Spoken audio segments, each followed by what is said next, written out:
भागवत के आधार पर ही कहेंगे, हम गांव के हिसाब से नहीं कहेंगे। यद्यपि ये कथा बड़ा विस्तार से लोग कहते हैं शिव जी का विवाह, जबकि शिव जी का विवाह कथा है ही नहीं भागवत में। शिव जी के द्वारा मैया पार्वती जब वहां गई हैं यज्ञ कुंड में और तब अग्नि के द्वारा अपने आप को शरीर को शांत किया, यहाँ तक की कथा है। यहाँ के बाद जो वहां पर युद्ध हुआ वो कथा, इसके बाद सीता जी का पार्वती का विवाह नहीं है। यद्यपि हम थोड़ा इशारा करेंगे समझना। तो जो राजा दक्ष की 16 कन्याएं हुई, 16 कन्याओं में जो सती जी का भी हाल मैंने चरित्र सुनाया, तो सती जी भोले बाबा को विवाही गई। बड़ा सुंदर आख्यान है।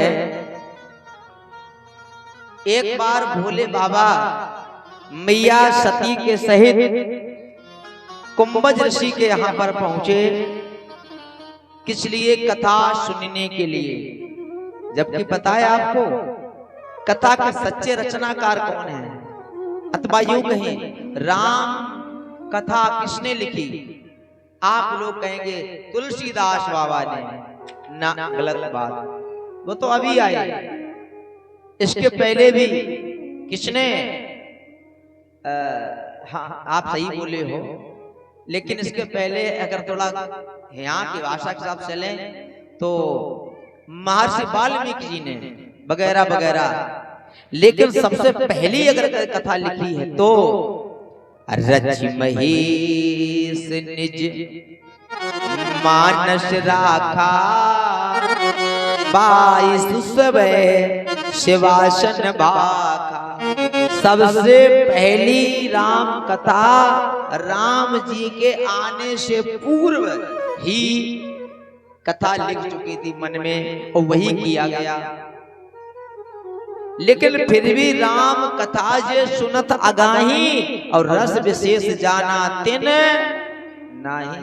जो राम कथा सुनते सुनते अघा जाए तो फिर वो रस उसने जाने ही नहीं, फिर तो वो झूठा है पक्का। कहने का मतलब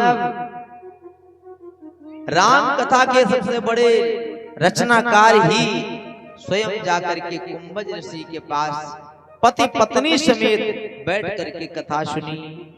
और जब कथा सुनी तो बड़ा आनंद आया। अच्छा, कथा सुनने में अंतर होता है। कुछ लोग बड़ा ध्यान से सुनते हैं, कुछ लोग बातचीत करते हैं। तो मैया सती जी ने बहुत मन से नहीं कथा सुनी, भोले बाबा ने बड़ा भाव से सुनी। अगर कथा को मन में सुन लिया जाए तो एक संगीत गाया जाता है, जय जय राम कथा, जय श्री राम कथा। इसे श्रवण कर मिट जाती है जन्म मरण की व्यथा, हो जय जय राम कथा या श्याम कथा। और संशय तो ऐसे उड़ जाते हैं, कैसे? राम कथा सुंदर करतारी, संशय बिहग उड़ावन हारी। मतलब राम कथा है एक हाथों की ऐसी ताली है जो संशय रूपी पक्षियों को, आओ समझना, जैसे हमारे खेत में मक्का हो और मक्के में बाहर की चिड़ियां आए तो उनको उड़ाने के लिए हम लोग क्या करते हैं, वो एक लकड़ी का बनाया जाता है। हमारे वहां तो मैरा बोलते हैं, तुम्हारे यहाँ क्या बोलते हैं हमें पता नहीं। उस पर बैठ करके चढ़ के हा हा साहस करके भगा देते हैं। तो कहने का मतलब है पक्षियों को भगाने के लिए हाथ की ताली काफी है, और हमारे अंदर जो संशय हो जाते हैं उनको भगवान के लिए मेरी राम कथा ही काफी है, मेरी भागवत कथा ही काफी है। तो ये कथा बड़ा सुंदर पावन है, चलता फिरता तीर्थ है। सुनने गए, वापस आए। कब आए? जब राम जी का वनवास हो चुका था। मतलब राम जी थे उस समय, गंगा के पार हो चुके थे, सीता हरण भी हो चुका था। सीता जी को खोज रहे हैं राम जी। हे खग हे मृग मधुकर श्रेणी, तुम देखी सीता मृग नैनी। हे पक्षियों, हे हिरणों के झुंड, क्या तुमने हमारी सीता को देखा? उसी समय भोले बाबा वापस जा रहे थे कैलाश पर्वत पर। हृदय विचारत जात शिव के ही विद दर्शन होए, गुप्त रूप अवतरऊ प्रभु जान गए सब कोय। सब जानते हैं कि भगवान राम जी का अवतार हुआ है, कहीं गुप्त रूप में दर्शन हो जाए तो बड़ा अच्छी बात है।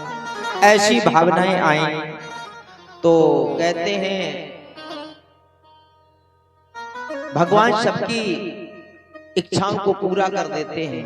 जागी रही भावना जैसी, प्रभु मूरत देखी तेने ऐसी। बताया कि जिसकी जैसी भावना होती है भगवान उसकी मूर्ति, उसको वैसी मूर्ति में दर्शन देते। फलस्वरूप मेरा कहना, हमारे भगवान ने उनको दर्शन दिए। रास्ते में देखा, दर्शन दिए राम जी लक्ष्मण जी को, दोनों लोगों को शंकर जी ने प्रणाम किया। मैया सती जी ने सोचा, देखो ये राम क्या भगवान हो सकते हैं? हृदय में विचार आ गया। जरा सोचो, जब सती मैया के हृदय में आ सकता है तो आज के कलयुग के जीवों में क्यों नहीं आएगा? वो तो स्वाभाविक है। राम जी भगवान हो ही नहीं सकते।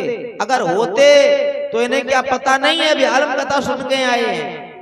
कुंभज ऋषि ने बताया लंका का रावण हरण करके ले जाएगा, ये तो ढूंढ रहे हैं, ये भगवान नहीं हो सकते हैं। मन में विचार आया और शिव जी से कहा कि सुनो, ये दशरथ के लड़का है, दशरथ के, इनके ये भगवान नहीं है, इनके चरणों में आप प्रणाम न करो। भोले बाबा ने कहा, तुमने कथा नहीं सुनी? बोले हमने सब जानती हैं, सब जानती हैं, कोई बात नहीं, जानती हो तो जानो। बोले हमें विश्वास नहीं है। बोले तो जाओ परीक्षा ले और क्या बताएं। बोले ठीक है, चल दिए। भोले बाबा सोच रहे हैं क्या होगा, क्या होगा? वही होगा, को कर तर्क बढ़ावई शाखा, वही यही सोई जो राम रच, वही होगा। कहीं कम शब्दों में अपनी बात कहें, स्वरूप बना लिया सीता जी का। भाई परीक्षा तो परीक्षा है, सीता जी बन गई सती और सीता नाम बदल गया, सीता जी बनकर गए। और एक सुंदर सा एक वृक्ष है पीपल का, उसके नीचे आराम से बैठ गए। बोले राम जी आएंगे और हमें देखेंगे, जान लेंगे अपनी पत्नी है, और सोई हमसे मुलाकात करेंगे, सोई इनका पूरी पोल खोल देंगे, अंदर तक की बात उजागर करेंगे। लेकिन दुर्भाग्य, भगवान के सामने कभी माया चलती, बोलो बोलो बोला करो, भगवान के सामने कभी किसी की माया नहीं चलती, क्योंकि वो माया पति है, माया नहीं चलती है। भगवान ढूंढ रहे थे मैया सीता को, आगे पहुंची, लक्ष्मण जी ने इशारा किया भैया कि देखो सीता मैया के रूप में कौन बैठा है? राम जी ने कहा हम देखते हैं। दोनों लोग गए और आए, प्रेम से प्रणाम किया, और मीठे वचन सुनाए। क्यों शिवे यहाँ क्या करती हो कैलाशी का?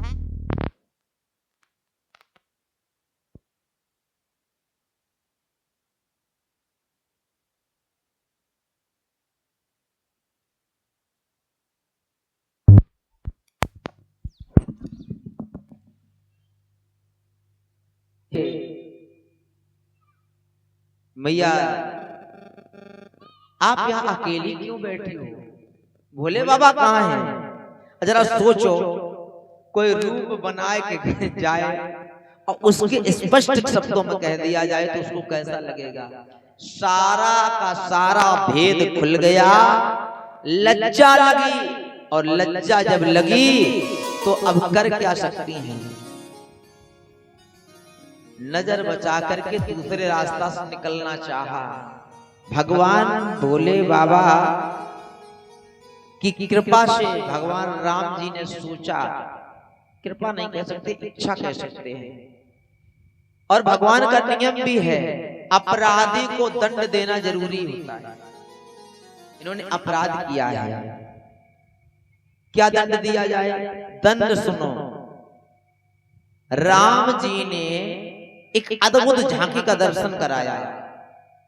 कैसा? एक बड़ा सुंदर सिंहासन है, उस पर श्री सीताराम जी बैठे हुए हैं और तमाम ब्रह्मा विष्णु महेश की सेवा में लगे हैं, हनुमान जी भी लगे हैं। देखे बहु विधे विष्णु अनेका, देखे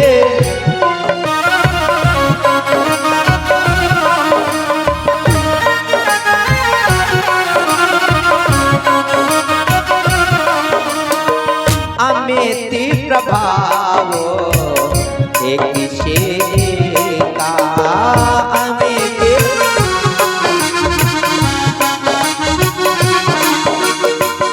बंदत चरण करत प्रभु सेवा, बंदत चरण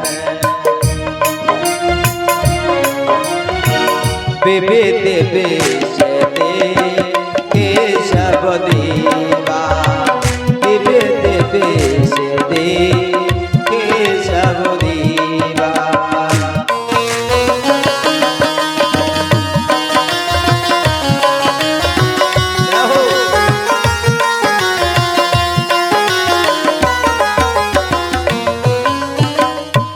क्या देखा? देखे बहुविध विष्णु अनेक, तमाम ब्रह्मा विष्णु महेश देखे, और ऐसे वैसे नहीं, अमित प्रभाव, एक से एक का, कोई साधारण है, कोई बड़ा प्रभावशाली है, ऐसे बहुत से लोगों को देखा, देवताओं को देखा, और क्या देखा? क्या केवल देखा ही नहीं, बंदत चरण, चरणों की वंदना कर रहे हैं, करत प्रभु सेवा। सेवा कैसे होती है? कोई पंखा डुला रहा है, कोई चमर डुला रहा है, और कोई उनके लिए पानी ले आ रहा है, कोई भोजन बना रहा है। कहने का भाव, चरणों की सेवा कर रहे हैं। विविध वेश देखे सब देवा, कई रूपों में देखे। अब मैं पूछना चाहता हूं, क्या जब इतना देखा तो क्या शंकर जी को नहीं देखा? अपने पति को भी देखा। सोचा कि हमसे बड़ा अपराध हो गया, राम जी ऐसी कृपा कर रहे हैं, इससे अच्छा है कि थोड़ा दूसरी रास्ता निकलो। जैसे उन्होंने पूर्व से पश्चिम की ओर गर्दन घुमाई तो उधर भी वही दृश्य, इधर उधर जिधर देखा, दसों दिशाओं में देखा, लेकिन केवल हर जगह एक ही दृश्य। फल स्वरूप आज हमारे भोले बाबा की बात ना मानने पर मैया सती पछता रही हैं। अंत में आंख बंद करके वहीं बैठ गई, हे प्रभु हमसे अपराध हो गया, मुझे क्षमा करो। ऐसी विचार धारा जब बनाई मैया सती जी ने, तो राम जी ने अपनी सारी लीला समेट ली, और जब सारी लीला समेट ली तो हमारे भोले बाबा की मैया जो सती जी हैं पत्नी, उन्होंने देखा इधर उधर अब कोई नहीं दिख रहा, तुरंत ही वहां से उठी और भोले बाबा के पास जा पहुंची। भोले बाबा ने पूछा कि हाँ गई थी? हाँ हाँ गई थी। परीक्षा ले आई? हम क्यों परीक्षा लेंगे भाई? बोले फिर क्यों गई थी? अरे बोले हमने प्रणाम करने के लिए, जैसे तुमने प्रणाम किया, तुम्हारे ही नहीं हमने प्रणाम किया। भोले बाबा ने सोचा कि अभी तो परीक्षा लेने, अचानक इतना बड़ा परिवर्तन क्यों? फल स्वरूप वो बैठे और अंतर्मुखी हो गए, ध्यान में चले गए। तीसरे नेत्र जो हमारा आपका तीसरा नेत्र होता है, आंख, उससे देखा, इन्होंने तो हमारी माता सीता का वेश धारण किया है और भगवान की परीक्षा। याद रखना प्यारे भाइयों बहनों, भगवान कभी भी परीक्षा के योग्य नहीं है। वेद की सूक्ति बता रहा हूं, अथातो ब्रह्म जिज्ञासा, भगवान जानने का विषय है। लेकिन ये सतयुग द्वापर में था, इस कलयुग में ये भी हम नहीं कहते हैं। क्या है? सुनना भाइयों, अगर भगवान को जानने के लिए प्रयास करोगे तो तुम्हारा पूरा जीवन चला जाएगा, भगवान को जान नहीं पाओगे। इसलिए केवल भागवत की मान लो। क्या कि भगवान होते हैं और राम जी ही भगवान है, कृष्ण जी ही भगवान है, मान लो तो ठीक है, नहीं तो पूरी जीवन चला जाएगा तुम्हारा। नहीं जाने कितनों का चला गया और असली तत्व को पहचान नहीं पाए। इसलिए मेरा आपसे निवेदन कि आप लोग भगवान को मानो। परीक्षित जी को सुखदेव स्वामी कथा सुना रहे हैं, कह रहे हैं राजन परीक्षित, जब ऐसी स्थिति हुई तो भोले बाबा ने एक संकल्प ले लिया। क्या? यही तन सती भेंट मोहि नाही, शिव संकल्प कीन मन मान। अब किसी भी अवस्था में इनको मैं इस शरीर से भेंट नहीं करूंगा। क्यों? अब ये मेरी पत्नी नहीं है, मेरी मां बन चुकी है। एक बार रूप रखा, अब नहीं। अस्त विचार शंकर मत धीरा, चले भुवन सुमरत रघुवीरा। चल दिए यहाँ से। स्मरण किसका? रघुवीर का, यानी कि राम जी का स्मरण करते हुए पहुंचे और जाए गए तो बैठ गए समाधि में। यम नियम प्राणायाम प्रत्याहार ध्यान धारण समाधि अंतिम अवस्था में चले गए।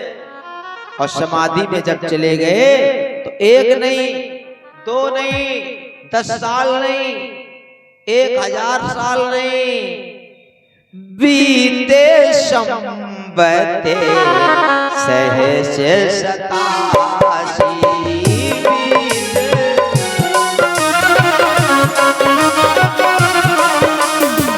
तजी समाधि शंभु अविनाशी, तजी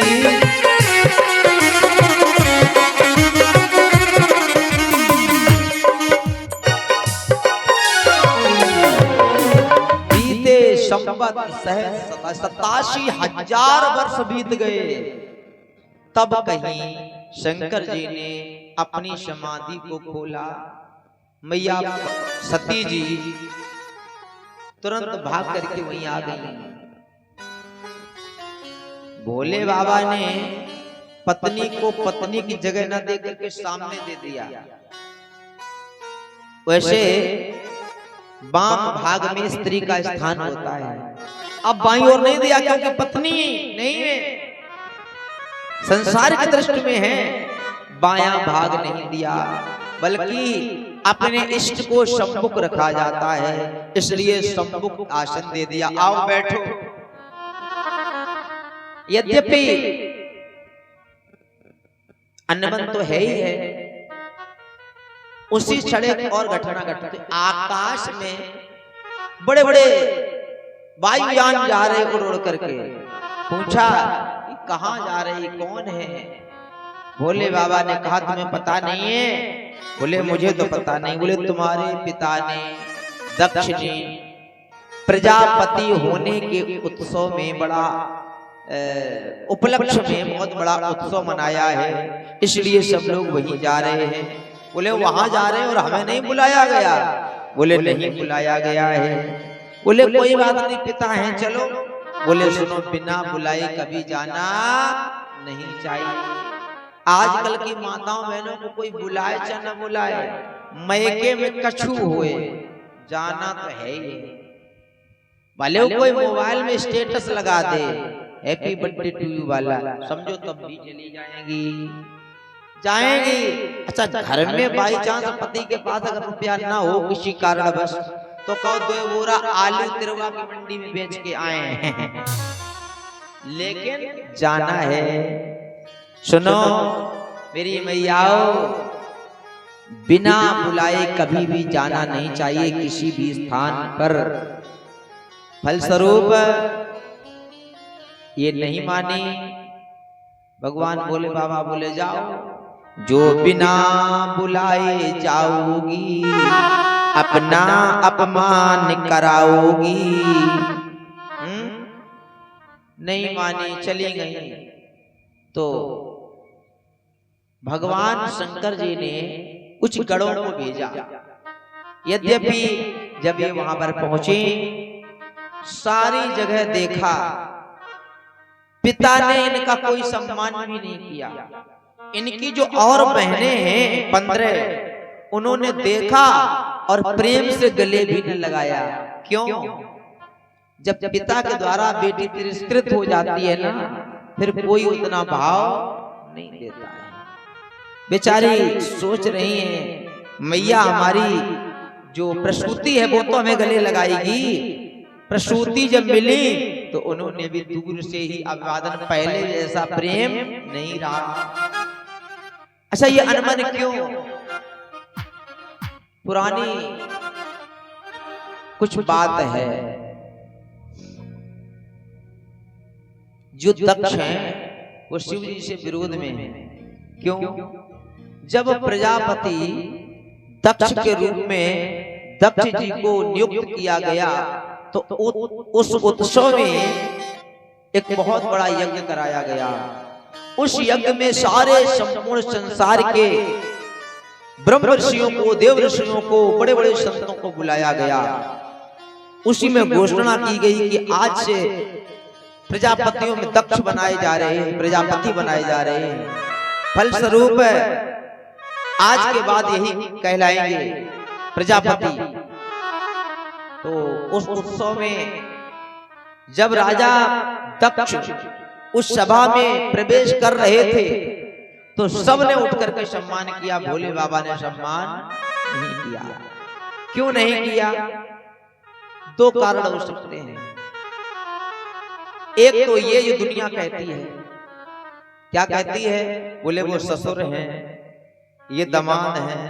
अच्छा, अगर थोड़ा पूर्वी भारत में चले जाओ तो वहां पर दामाद ससुर के पैर छूता है, बेटी अपने पिता के पैर छूती है। ये निश्चित है। देखा है आपने, सुना है? हाँ, देखा होगा तो जरूर। अभी हमारी कथा हुई थी देवरिया में, और जब ये कानपुर के क्षेत्र में, सॉरी लखनऊ के क्षेत्र में जब कथा होती है, तो ऐसी छोटी छोटी बेटियां माता पिता लाते, पंडित जी के पैर छुओ। और अब हमारे यहाँ की परंपरा ऐसी नहीं है, तो हमें लगता है कि मुझे पाप में डाल रहे हैं। लेकिन वो कह रहे हैं कि अगर पैर नहीं छुआओगे तो हम पाप में चले जाएं। अपनी अपनी विचारधाराएं हैं। तो कहने का मतलब है, ये हमारी दृष्टि में ये बात नहीं है। हमारी दृष्टि में तो ये है कि होनी बड़ी बलवान है, टाले किसी के ना टले। फलस्वरूप ऐसा कोई क्रम है, इनको शरीर त्याग करवाना है, इसलिए ऐसा बैर पहले से ही नियुक्त किया गया, इसलिए उठ करके सम्मान नहीं किया। यद्यपि जो भी हो, मुख्य कारण ये है कि जब सम्मान नहीं किया, वहां से इनका विरोध हुआ, और विरोध बहुत भयंकर हुआ।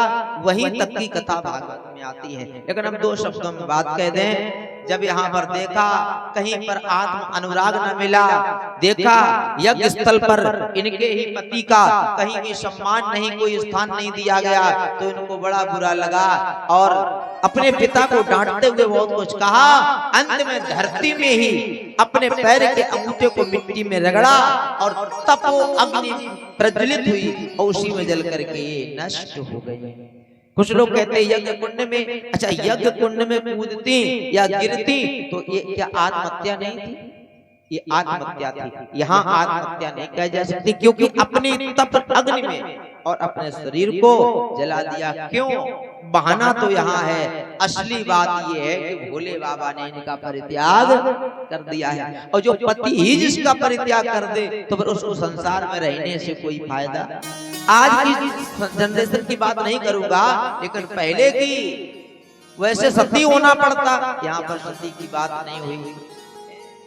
फलस्वरूप आज यहीं पर प्रत्या नाम की राक्षसी प्रकट होती है। बड़ा तांडव हुआ वगैरह वगैरह। अब आखिरी बात सुनो, यही सती जी आगे चल करके हिमांचल के घर में इनका जन्म हुआ। नारद जी के कहने से बताया गया कि ये कोई साधारण बेटी नहीं है, ये साक्षात जगदम्बा भवानी है, इसलिए इनको तप की शिक्षा दीजिए। हिमांचल ने इनको जंगल में भेजा। सप्त ऋषियों ने तपस्या करती हुई बेटी की परीक्षा ली। परीक्षा में पास हुई और सभी देवी देवताओं के संयोग से इनका विवाह भोले बाबा के साथ पुनः हुआ। भोले बाबा कर नहीं रहे थे, भोले बाबा समाधि में बैठे, तो ब्रह्मा जी ने एक बनाया तारक नाम का राक्षस, वो संपूर्ण देवी देवताओं को परेशान करने लगा। युद्ध हुआ, युद्ध में किसी ने जीत नहीं पाया। मुचकुंद महाराज जी से कहा गया, मुचकुंद महाराज ने युद्ध किया।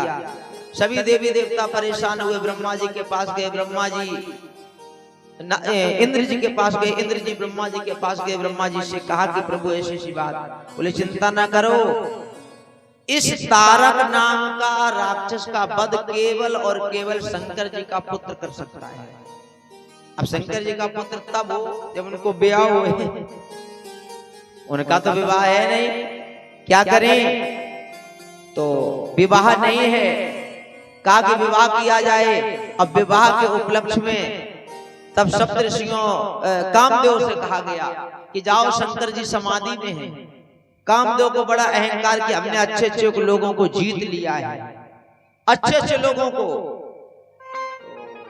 गए कामदेव भगवान, प्रयास किया, हार गए। एक बाण उठाया, शिव की नोक पर दृष्टि चलाया, जैसे शिव जी के शरीर में स्पर्श हुआ, शंकर जी को क्रोध आया। मेरी तपस्या को भंग किसने किया? क्रोध में वो जल करके तीसरा नेत्र हुआ जागृत और उसकी दिव्य ज्योत से कामदेव समाप्त हो गया।